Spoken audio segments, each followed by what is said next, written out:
Há uma pedra em seu caminho que precisa ser removida. E neste vídeo, por que falar novas línguas? Este é um texto escrito por Rolf Wikström e publicado no jornal Mensageiro da Paz em junho de 1981, o mês e o ano em que eu nasci. Acompanhe comigo. Um povo que não conhece a sua história está condenado a repeti-la. Análise histórica e crítica sobre o pentecostalismo universal. Se inscreva, curta e compartilhe. A minha passagem do ateísmo para o cristianismo deu-se como resultado de alguns atos de obediência. Tive uma prova evidente de que Deus fala ao homem e prova tão clara que a mim próprio me deixou surpreendido. Passei ao lado de grandes dificuldades intelectuais que antes impediam o meu acesso ao reino da fé. A minha fé foi totalmente edificada sobre tais experiências. Nunca pretendi obrigar-me a acreditar em coisas da Bíblia que eu não compreendia. Mesmo assim, o caminho que trilhava tornou-se-me claras muitas verdades da palavra de Deus. Sei, contudo, que coisas havia as quais eu não era capaz de explicar. Contudo, sentia que a Bíblia tornava-se cada vez mais clara à medida que estava pronto a obedecer a Deus. Mas ser cristão é mais do que a entrega da vontade, que a prontidão em obedecer. Não se pode examinar os evangelhos sem encontrar um mundo contrário às nossas experiências e à nossa razão. A primeira vez que me encontrei perante este novo mundo, tudo me era estranho. Não havia nenhum ponto de ligação com o nosso tempo moderno. Encontrava-me no ar há 2000 anos. Pensei que, para nós, não havia possibilidade de descobrir cientificamente este mundo. Defrontei-me com a exigência cristã de aceitar e crer em coisas que divergiam da minha razão, e eu não podia fazer isso. A culpa de não aceitar que Pedro tivesse caminhado por cima das águas não era minha. Se tivesse vivido na Idade Média, talvez me fosse fácil acreditar, porque então todos acreditavam nisso. Mas eu não podia agora abdicar da liberdade de pensamento a qual o homem tem chegado depois de uma luta centenária contra a superstição e o fanatismo religioso, luta que tem produzido muitos mártires. Não havia, portanto, conflito entre fé e conhecimento. Eu não podia aceitar outra fé a não ser aquela que estava edificada sobre o conhecimento. Embora o meu espírito ficasse emocionado, até sacudido ao ouvir falar em línguas, o meu intelecto requeria uma explicação do fenômeno. Não duvidava que isto era real para os que experimentavam, mas suspeitava que fosse equivalente ao fenômeno do Pentecoste. Nos Atos está escrito que os discípulos falavam outras línguas, que eles mesmos não tinham aprendido. Foi a razão por que todos pasmaram e se maravilharam ao ouvir cada um sua própria língua falada por pessoas que nunca as haviam aprendido. E milhares se converteram quando, desta maneira sobrenatural, ouviram falar das grandezas de Deus.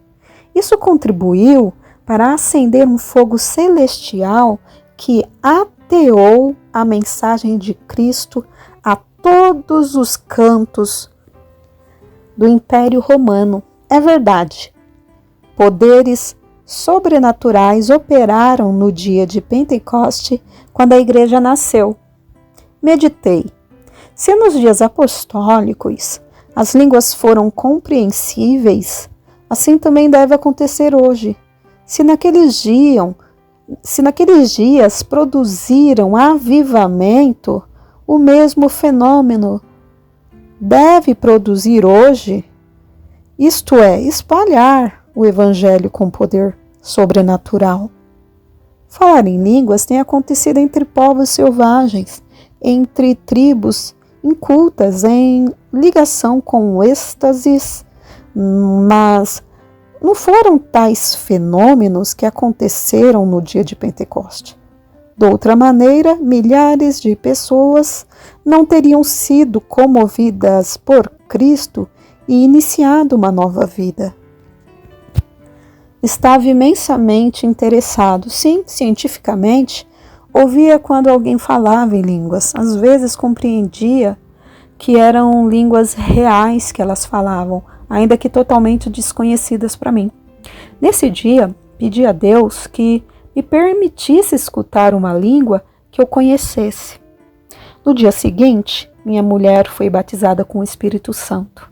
Depois do culto, ajoelhei-me perto do primeiro banco. 2 jovens ajoelharam-se ao meu lado para orar.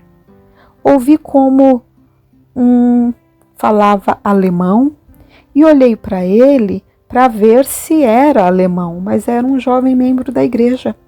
Reconheci-o, embora nunca antes tivesse falado com ele. Ao compreender que estava falando em línguas, fiquei imensamente interessado.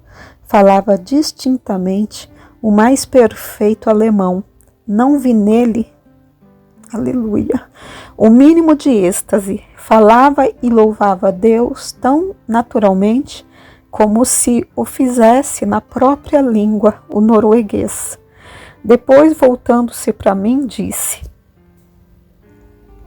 há uma pedra no seu caminho que precisa ser removida. O outro jovem ouvia-o e disse: ele fala alemão. Não havia dúvida. Depois da oração, perguntei-lhe se sabia o que tinha dito. Respondeu que tinha falado em línguas. Sabe qual era a língua que falava? Insisti. Ele não sabia, mas disse-me que quando foi batizado no Espírito Santo, um poder sobrenatural tomou posse dele e da sua língua. Então pediu a Deus que lhe permitisse falar línguas europeias, a fim de que pudesse servir de auxílio para alguém. Eu anelava esta virtude e perguntei-lhe como a havia recebido. Ele disse: é muito importante que não exista alguma coisa na própria vida que sirva de impedimento. Eu tive que arrumar algumas coisas na minha vida antiga. E o que tem feito há já anos, expliquei. Repetir.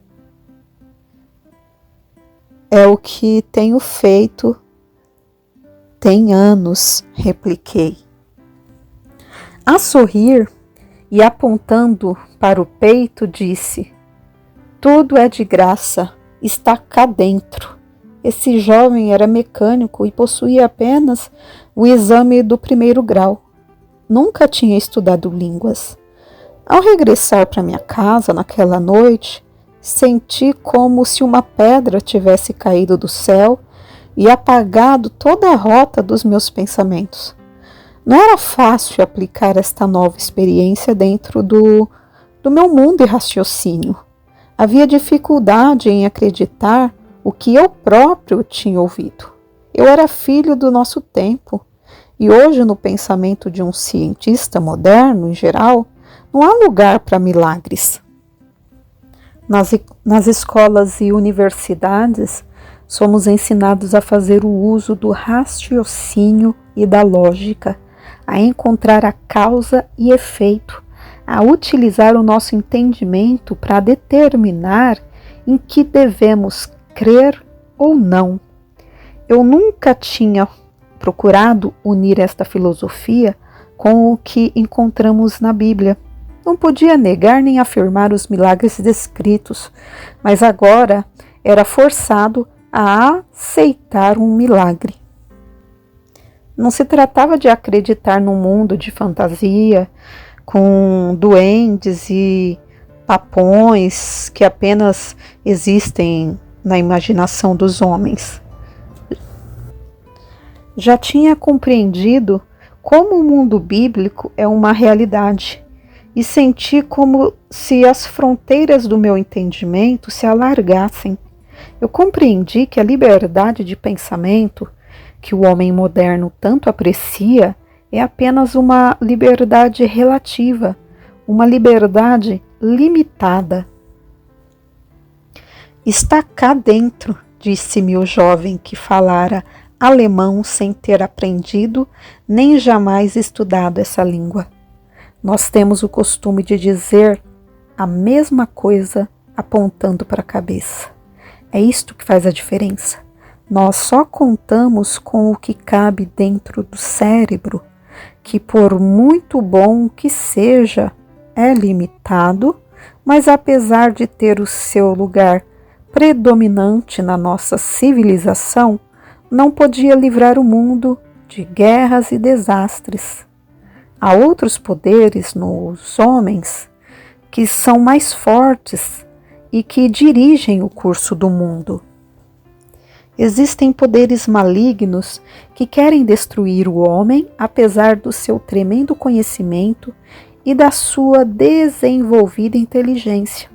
Mas a realidade é que, ao dispor do homem, há poderes salvadores, purificadores e libertadores. Foi com eles que entrei em contato ao receber a salvação.